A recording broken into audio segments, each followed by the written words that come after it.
What is going on, guys? Welcome back to my channel. In today's video, I want to talk about one method that has changed my English. It's a method that I owe a lot of my progress to, and the best thing is that you don't need a speaking partner to practice. You're gonna use resources that you enjoy, and you will not only improve your speaking skills, but your English in general. So you will improve your grammar, you will improve your listening skills, you will reduce your accent, which I'm living proof of. You'll also pick up new vocabulary, which is awesome. So yeah, this method works wonders, and yeah, stick around, guys. We'll jump right into it. Okay, so what is that wonderful, magical method I'm talking about?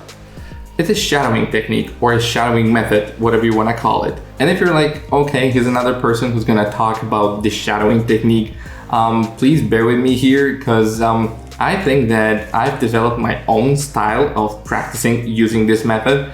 I have customized it to my needs, and I think I've made it even more powerful than you think. So now I'm gonna show you a short clip of me practicing using this method. Then I'm gonna explain what rules I follow to make this method the most effective.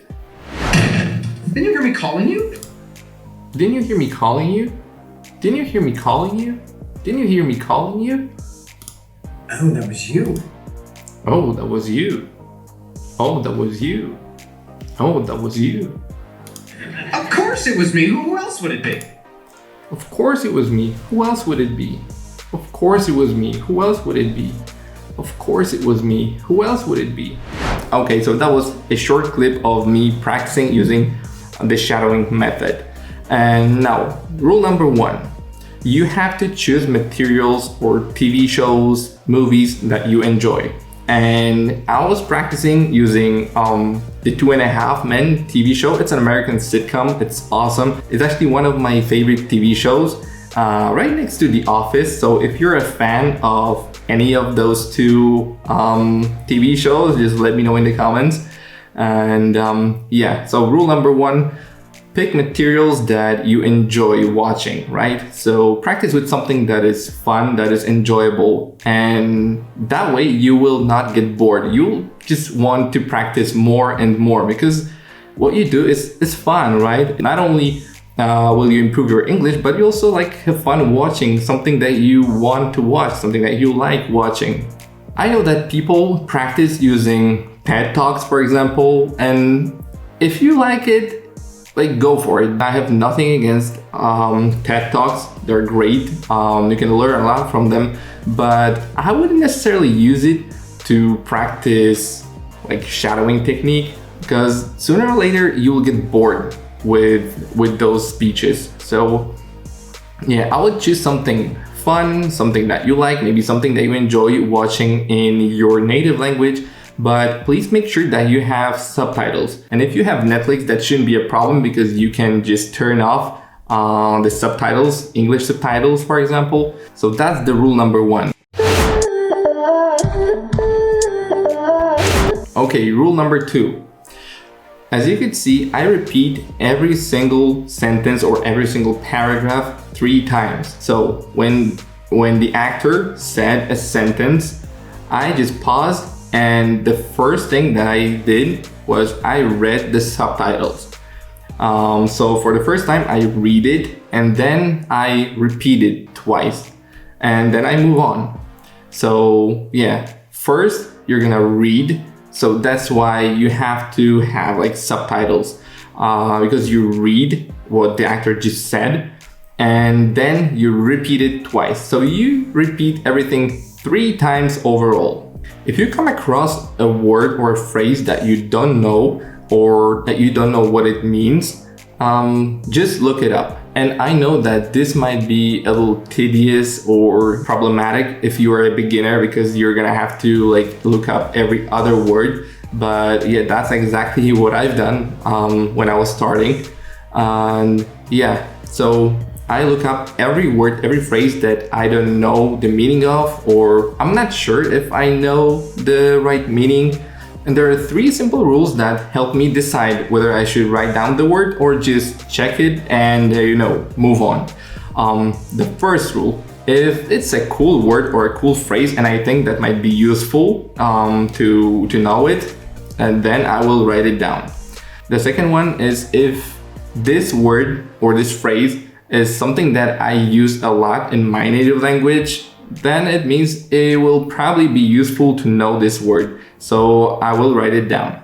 And the third and the last rule is if I come across this word or this phrase often, then it means it's probably good to know this phrase. So then I will write it down.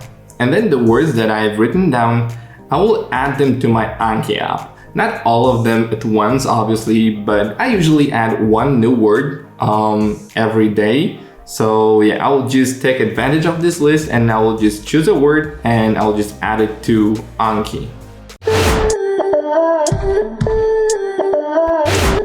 Okay, let's get back to the shadowing technique rules. So rule number 3, if I'm correct. Let's say you have 30 minutes to practice speaking English on Monday. So what you do, you put up your favorite TV show and you practice for 30 minutes. Then you have 30 minutes to practice on Tuesday. So what I want you to do and what I do is, let's say you on that first day, on Monday, you were able to go through the first 10 minutes of that, I don't know, show or a movie, whatever you practice with, which is pretty realistic. Like obviously depending on how often you have to check up, new words or new phrases in the dictionary. So it's pretty realistic to like during 30 minutes of practice, go through 5, probably maybe 10 minutes of that TV show. And so yeah, you have 30 minutes on Tuesday. So what I want you to do and what I do is I go to the beginning of that TV show, right? To the first minute.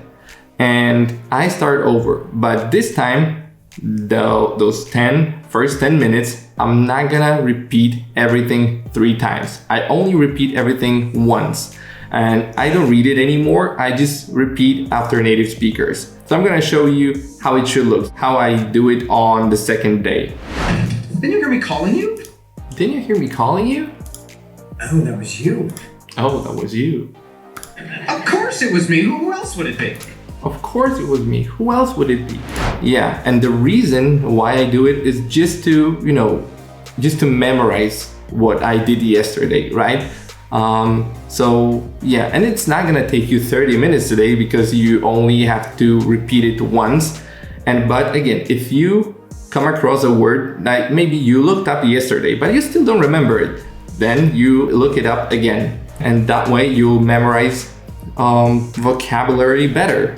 So, and it works really well. Like, believe me, I've learned a lot of words like using this method. So yeah, it really works. Okay, so let's say that this time it will take you only 15 minutes to go through those first 10 minutes of this TV show. With another 15 minutes that you have left to practice, you do the same thing that you did on Monday, right? So you repeat everything 3 times. The first time you read what the actors said, and then you repeat it twice. So like every new part of this TV show, you repeat 3 times, but then when you go over it like once again, you repeat it only once. And yeah, as I told you, you look up every single word, every single phrase that even if you go over this part of this TV show for the second time and you still don't remember what this word means, even though you looked it up like yesterday. But sometimes it happens, like, okay, you may have the idea what it means, but you're not sure, look it up. And that's it, guys. These are 3 simple rules that I use when I practice using the shadowing technique. And yeah, I've changed them over time because I've been using this method a lot. Really, like I've spent hundreds of hours practicing, like repeating after native speakers. And yeah, I've been adjusting this method a few times, and I think I've made it as effective as it can be. Probably there is something I could add, and I might change it like over time. And if I come up with something that I can, enhance this method even more, improve this method, I will let you know. So make sure you stick around. And and I thought I would end every single video that I'm gonna post here on YouTube with a short pep talk. And I'm actually very interested what you think about it. I thought that it would be cool to encourage you at the end of every video. And today I just want to talk about quitting. Like, quitting is the worst thing that you can do. And I know that learning a foreign language takes a village, and it's not an easy thing. And yeah, but the worst thing that you can do is to quit, because you will always regret that. Just think about that. In 10 years, you won't be like, oh, I'm super happy that I quit learning English 10 years ago. No, it's not gonna happen. You're gonna be like, I wish I hadn't stopped learning English 10 years ago.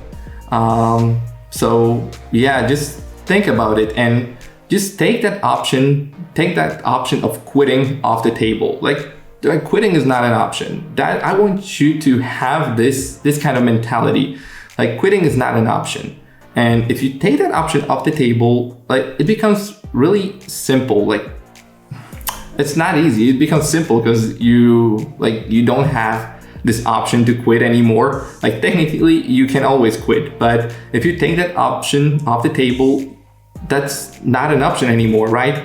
So the only thing that you can do is to keep moving forward, because the hard times are gonna come. And even if you're really motivated to learn English now, like in a week or 2 weeks, that motivation might fizzle out, and you still have to keep pushing, like keep moving forward.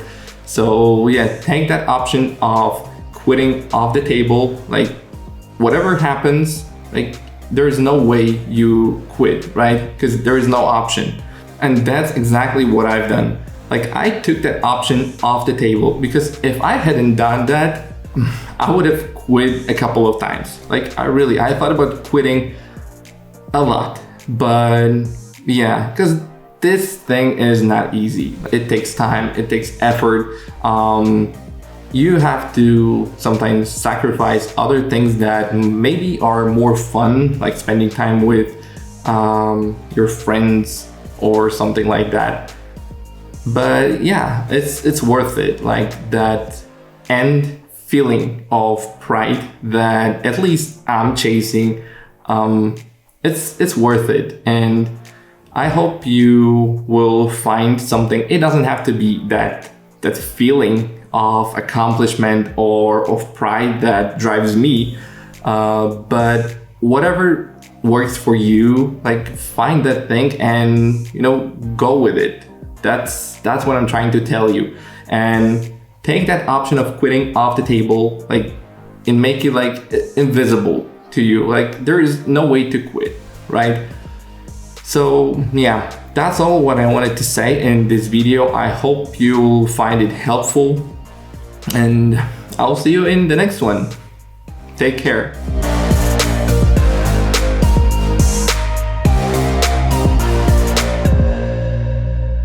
And if you have Netflix,